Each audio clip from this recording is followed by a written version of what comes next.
Hi, I'm Sally Thibault. And I'm Kris Barrett. And welcome to the Autism Parent Training videos. In this video today, we're going to be answering questions that you've been sending us.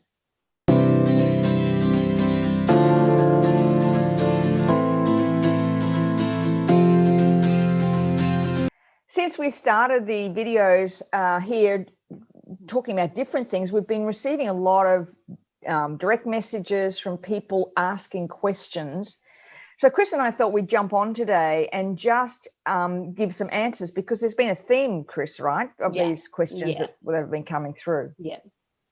So, which there always is. Funny because, we think we're all alone on the path, and then we've got absolutely. Lots of people going and that's the beauty about creating a community, a tribe. You'll find that you think you're the only one going through all this, but in actual fact, there's lots of people going through this. So do you want to kick off first, Kris, with the theme of the questions you were receiving?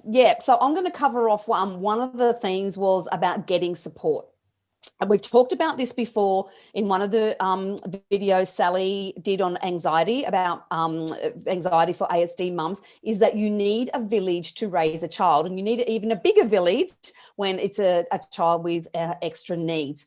So that was one of the things that was coming through, and we can really relate to that. So even if you have a really supportive extended family and great friends, they just don't get it. They try and get it. They try and help you and try and understand. But at the end of the day, they really don't understand what you're going through. And which is very hard for them as well as for us. So I found, and I know Sally did too, that you sort of actually need to go find people that get you and that know exactly what you're talking about. So when we first got the diagnosis for Tim, I was like, oh, fantastic, there's the local support group. I'm going to go along to that and find my people. And I only went to one meeting and I left tears, and it was the worst experience. Oh gosh, it was just awful. It was anything but supportive. It was a really, really judgmental crowd. Oh, why would you try that? Oh, that's ridiculous. Just do that. And I'll just put up with that, blah, blah, blah. And I was like, oh, I thought we were supposed to be helping each other. And that was all about woe is me. Oh, you think that's bad. Oh, my story's worse. And I was like, oh my gosh, this is not what I needed. I mean, I'd got a babysitter for the night. So I was so excited. I'm like, oh, I'm going to go along, and this is going to be people that I'll become friends with and will help each other. And I left there in tears and just went, oh my goodness, that's just not what I needed. Thankfully, this was, a long time ago. There was no Facebook or anything, but I did find an online group of very like-minded people, and they became my family. And they were the people that at 11 o'clock at night, when I was in tears and I hadn't slept, or Tim was still running around screaming, or there was an issue at school or whatever, I could get on, I could ask a question. Somebody else would either be going through the same thing or have gone through the same thing and were suggesting, why don't you try that? This really worked for us. So they became my tribe and my lifeline, really, because we could talk about all the crazy stuff and we just got each other. Yeah. And, that grew from an online group, and some of us are still in touch 15 years later. We had actual physical meetups as well from all over the country, because we just bonded over this. So you don't have to never see your friends and family again, because they will provide support in other ways for you, for sure. But having that group of people who can guide you and just hear you and be seen with you, that tribe support, so important. So that would be, my advice. If you're feeling alone, you've got to find your tribe, and it might not be the mainstream support group in your area. It may not be that for you. That might not be the right support. So you need to find that like-minded, supportive, non-judgmental community. Yeah, and people who elevate you, who have the same type of beliefs or needs that you do, because this is hard.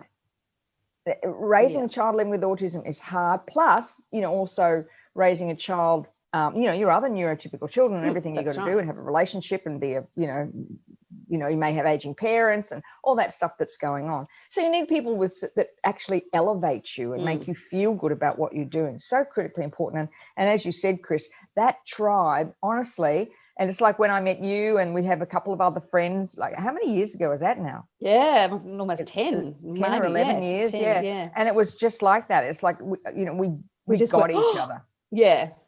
I've been looking for you. We finish each other's sentences. But because even though our children were all in different journeys, all with different variations, none of them are the same. None of our kids are the same, and their experiences are all different. It's the bond you create with mothers. So finding that group, and I think, as you said, Kris, that tribe is critical, critical. Yeah. The next questions that I've been getting a lot of, and again, similar to Kris, has been a theme to them. Literally, was I lose it. I try my best to put everything into practice, but there are some days when I just lose it, and I feel so terrible afterwards.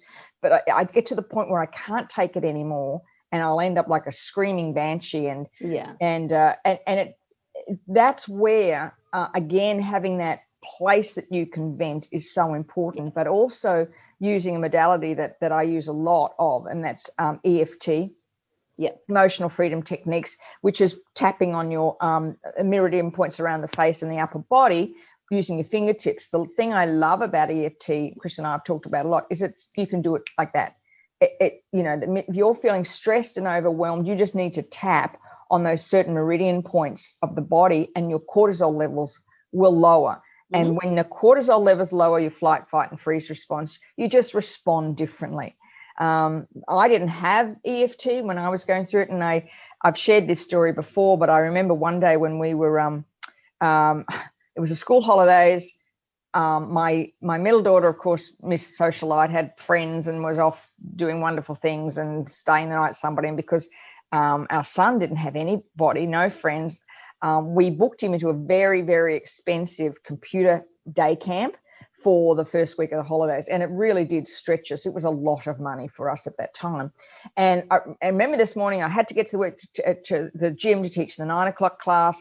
I had a baby. I was trying to get her into the car. She was carrying on and being a right royal little minx, and couldn't get her into the seatbelt. And I'm screaming at David, "God, David, we've got to be in the car. I've got to drop you off. I've got to be at the gym, blah, blah, blah, blah." I race back into the house as he's standing there with one sock in his hand. What? I don't know where my socks are. Well, I just lost it with him. Just screamed at him. For God's sake, we're spending all this money, and I've got to get to the gym, and da da da da. Anyway, I finally got in the car, slammed the door, driving down the road, and I turned and I just saw this tear rolling down his eyes and tearing down his cheek, and I felt so terrible. And I looked at him and he said, "Mum, I'm sorry I make you so mad." Oh, my God, I felt dreadful. Yeah. Pulled over the car, I turned it off, I hugged him. I said, "Darling, it's not you. It's not you. It's me. I've got too much going on. Honey, it's not you." And at that moment, I thought, God, how many times have I yelled at them and pushed them out of the car, literally, I said, "School, just get out of the car," and they've got to go to school with all that. So, and I know that's only because I was so stressed. Yeah.